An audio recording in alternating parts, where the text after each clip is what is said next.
ይሄ ፊት ለፊት ያለው ረመዳን ምናልባት ይሄን የተዘጋ ልብ መክፈቻ እንዲሁ መጨረሻ ህይወታችን ዘመን ውስጥ ልንኖር እንችላለን። ይሄ ረመዳን የመጨረሻ ግንኙነታችን ሊሆን ይችላል።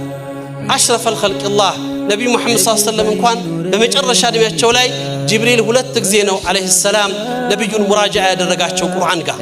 ለወራት ቁርአንን የሸሸን ሰዎች ቁርአን በሐያታችን ውስጥ ያልነረው ሰዎች ከተሰቀለበት አውርደን ቁርአንን ከፍተን አይደለም ማክተም አንድ አያትና ወይም አንድ ሱራ መቅራት የሚከብደን ሰዎች በቀናት ለማክተም እንሄዳለን። ለምን?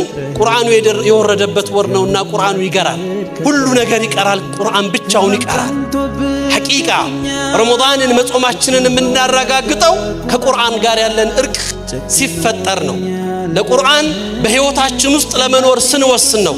ያን ማድረግ ስንችል የተዘጋው ልብ ተከፍቷል። ልቦች ሲከፈቱ እጆች ተዘርግተዋል። አላህን ሲለምኑ ዱዓዎች ተቀባይነት አግኝተዋል። ይሄ ቁርአን ትናንት የነበረውን ኡማ ከፍ እንዳደረገው እኔ እናንተም ከፍ ያደርገናል።